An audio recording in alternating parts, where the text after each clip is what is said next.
सपा के राष्ट्रीय अध्यक्ष अखिलेश यादव ने बीजेपी पर बोला हमला, जहां उन्होंने प्रेस वार्ता के दौरान कहा कि आज संविधान और लोकतंत्र को बचाने का है सवाल। बीजेपी की डबल इंजन सरकार में आरएसएस की विचारधारा वाले हर पद पर बैठ गए हैं लोग। जो सरकार संविधान और लोकतंत्र को करने पर तुले हैं कमजोर, उससे कैसे लड़ी जाए लड़ाई, यह सोचने का है विषय। बोले जो राजनीतिक दल और लोग संविधान और लोकतंत्र को बचाना चाहते हैं वह उन्हीं के साथ। कहा कि इंडिया गठबंधन के साथ पीडीए इस भाजपा को 2024 के लोकसभा चुनाव में देने जा रही है करारी शिकस्त। झांसी रेलवे स्टेशन पर टला बड़ा हादसा, जहां स्टेशन पर शटिंग के दौरान एक ट्रेन बैक करते समय ड्राइवर खो बैठा संतुलन, जिसकी वजह से दीवार तोड़कर आगे बढ़ गई ट्रेन की बोगी। यार्ड होने की वजह से ट्रेन यातायात नहीं हुआ बाधित, वहीं इससे रेल प्रशासन में मचा हड़कंप। झांसी मंडल के जनसंपर्क अधिकारी मनोज कुमार सिंह ने बताया कि मामले की कराई जा रही है जांच, जिससे गैर जिम्मेदार कर्मचारियों के खिलाफ हो सके कार्रवाई।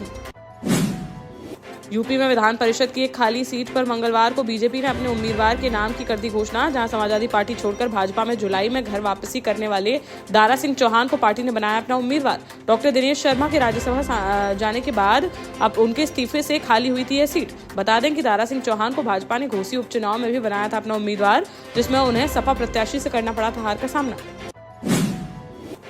मंगलवार को दिल्ली से सीधे चित्रकूट पहुंचे एमपी सीएम मोहन यादव, जहां उन्होंने ग्रामोदय विश्वविद्यालय में श्री राम पथ गमन न्यास की ली पहली बैठक, जिसमें भगवान राम के वन गमन से जुड़े 8 जिलों में कराए जाने वाले कार्यों को लेकर की गई चर्चा।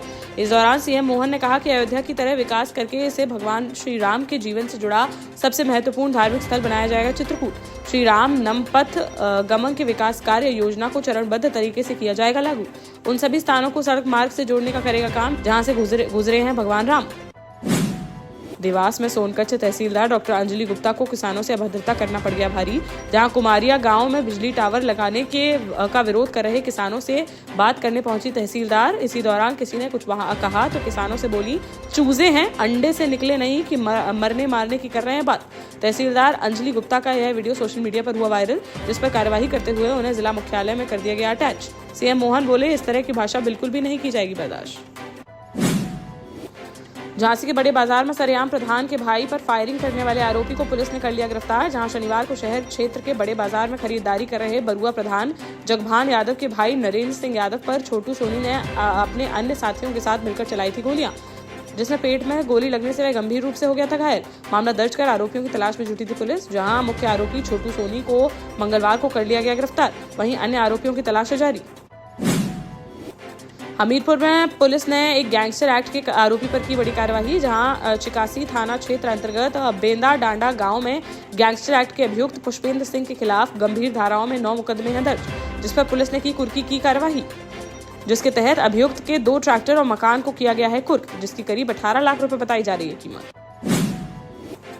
आगामी लोकसभा चुनाव को लेकर तैयारियों में जुटी है भाजपा, जहां दिल्ली स्थित बीजेपी मुख्यालय में मंगलवार सुबह लोकसभा के क्लस्टर प्रभारियों की बैठक की गई आयोजित, जिसमें राष्ट्रीय अध्यक्ष जेपी नड्डा व केंद्रीय गृह मंत्री अमित शाह भी रहे मौजूद। बीजेपी नेतृत्व ने देश भर की सभी लोकसभा सीटों पर मिलाकर बनाए हैं करीब 150 क्लस्टर। एमपी की 29 सीटों को 7 क्लस्टर में बांटा गया है, जिसमें ग्वालियर चंबल में नरोत्तम मिश्रा, बुंदेलखंड की 4 सीटों पर भूपेंद्र सिंह, महाकौशल क्षेत्र में प्रहलाद पटेल, रीवा शहडोल में राजेंद्र शुक्ला, भोपाल नर्मदापुरम में विश्वास सारंग, इंदौर में कैलाश विजयवर्गीय और उज्जैन संभाग में जगदीश देवड़ा को बनाया जा सकता है क्लस्टर का इंचार्ज। झांसी के मौरानीपुर में करीब 2 महीने पूर्व एनकाउंटर में एसटीएम टीम द्वारा मारे गए 1.25 लाख के इनामी बदमाश राशिद कालिया के मामले की जांच हुई शुरू, जहां मंगलवार को झांसी पहुंची लखनऊ की विधि विज्ञान की टीम, जिन्होंने मौरानीपुर में घटनास्थल पर पहुंचकर बारीकी से किया निरीक्षण और घटना का नाट्य रूपांतरण कर हर बिंदुओं से जांच कर जुटाए कई अहम साक्ष्य। नोएडा की तर्ज पर औद्योगिक नगरी के रूप में विकसित हो रही झांसी अब बनेगा शिक्षक का हब, जहां बुंदेलखंड औद्योगिक विकास प्राधिकरण यानी बीडा की सौगात मिलने से कारोबार और रोजगार तो मिलेगा ही, साथ ही जिले में खुलेंगी 4 निजी यूनिवर्सिटी, जिसके लिए चारों संस्थानों ने सरकार के साथ MOU कर लिया है साइन। बीडा विकसित होने के साथ ही यूनिवर्सिटी की स्थापना का काम भी कर दिया जाएगा शुरू। टीकमगढ़ जिले के खिरिया चौकी क्षेत्र अंतर्गत नेगुआ गांव में 2 दिन पहले हुए हत्याकांड का पुलिस ने मंगलवार को कर दिया खुलासा, जहां पुलिस ने 27 वर्षीय छत्रपाल यादव की गोली मारकर हत्या करने वाले दोनों आरोपियों को ललितपुर के मेहरौनी से कर लिया गिरफ्तार, जिनके पास से देसी पिस्टल, 1 कट्टा, 1 बाइक व मृतक का मोबाइल किया गया बरामद। कार्यवाही कर दोनों आरोपियों को भेजा गया जेल। निवाड़ी जिले के मडोर जंगल में तेंदुए का शव मिलने से मचा हड़कंप, जहां मडोर सरपंच भगवत यादव ने मृत तेंदुए के शव की फोटो सोशल मीडिया पर पोस्ट कर इसकी दी जानकारी, जिसके बाद बीती रात हरकत में आई वन विभाग की टीम और तुरंत गांव पहुंचकर अपने कब्जे में ले लिया तेंदुए का शव, जिसको पोस्टमार्टम के लिए भेजकर मौत के कारणों का पता लगाने का किया जा रहा है प्रयास। बता दें कि 2 दिन पूर्व सिमरा में भी 10 मोरों की संदिग्ध परिस्थितियों में हो गई थी मौत। वहीं अब मृत तेंदुआ मिलने से मचा हुआ है हड़कंप। भोपाल में आवारा कुत्तों के काटने के मामले आ रहे हैं सामने, जहां मंगलवार को 41 लोगों को कुत्तों ने बनाया अपना शिकार। वहीं मिसरौद इलाके में भी 2 मामले आए सामने। बड़ी संख्या में डॉग बाइट की वजह से जेपी अस्पताल में मरीजों की लग गई है भारी भीड़, जिसको देखते हुए महापौर मालती राय ने अफसरों की बुलाई बैठक, जिसमें उन्होंने कुत्तों को पकड़ने के लिए चलाए जा रहे अभियान को लेकर दिए कई आवश्यक दिशा निर्देश। इस दौरान महापौर ने मीडिया से बातचीत में कहा कि हम हर रोज कर रहे हैं कार्यवाही, लेकिन जब हादसा होता है तब फैल जाती है ज्यादा बात। वहीं जब निगम करता है कार्यवाही तो उसे नहीं बताता कोई। जालौन में मामूली बात पर 2 पक्षों में हो गया विवाद, जहां उरई कोतवाली थाना क्षेत्र अंतर्गत राजेंद्र नगर मोहल्ले में किसी बात को लेकर पड़ोसियों में हुआ विवाद और देखते ही देखते दोनों तरफ से मारपीट हो गई शुरू, जिसमें पुरुषों के साथ ही महिलाओं ने भी सड़कों पर उतरकर एक दूसरे पर बरसाई लाठियां व चलाए लात घूंसे, जिसका वीडियो सोशल मीडिया पर हुआ वायरल। मामले की जांच में जुटी पुलिस। शिवपुरी के बदरवास कस्बे के बाईपास पर बीती रात देखने को मिला एक भीषण सड़क हादसा है, जहां अचानक से अनियंत्रित होकर पहले डिवाइडर से टकराई कार और फिर बाद में तेज रफ्तार में आ रहे एक ट्रक ने उसी कार में मार दी जोरदार टक्कर, जिसमें सवार 4 लोगों की मौके पर ही हो गई मौत, जबकि 3 लोग गंभीर रूप से हो गए घायल, जिन्हें तुरंत इलाज के लिए अस्पताल में कराया गया भर्ती। वहीं पुलिस ने शवों को पोस्टमार्टम के लिए भेजकर ट्रक चालक पर कार्रवाई की शुरू। टीकमगढ़ के ग्राम पंचायत बोडेरा में बीती शाम एक चलती बाइक में अचानक से लग गई आग, जिस पर बाइक चालक ने किसी तरह तुरंत बाइक से दूर भागकर बचाई अपनी जान। आग की लपटें देख क्षेत्र में मचा हड़कंप। वहीं स्थानीय लोगों द्वारा पानी के जरिए काफी मशक्कत के बाद आग पर पाया जा सका काबू, लेकिन तब तक बाइक पूरी तरह से जलकर हो चुकी थी खाक।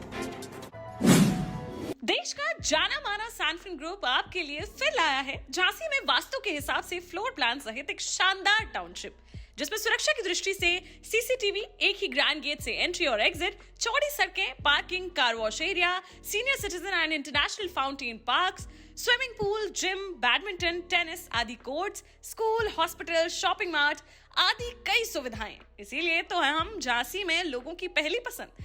12 साल पहले अपने स्टार्टअप के साथ ही योग्य नेतृत्व, अनुभवी टीम और सक्षम सेंट्रलाइज और उत्तरदायी प्रबंधन के बल पर सबको घर गुणवत्ता के साथ समय पर घर की योजना के तहत सैनफिन समूह ने बहुत ही कम समय में 1500 से ज्यादा यूनिट्स को दिया है कब्जा। समय पर डिलीवरी से हमारे ग्राहकों में बढ़ा है विश्वास और मिली है संतुष्टि। सैनफिन समूह ने बहुत कम समय में Sanfin Ashok city, green homes residency, green homes city, Sanfin Ashok valley, Delhi public school, Sanfin शाखा, केन सैनफिन अस्पताल सहित कई अन्य परियोजनाओं के साथ नई झांसी के निर्माण में स्थापित किया है एक बड़ा मुकाम। तो आप भी आज ही आइए अपने परिवार के साथ और कीजिए अपने सपने साकार।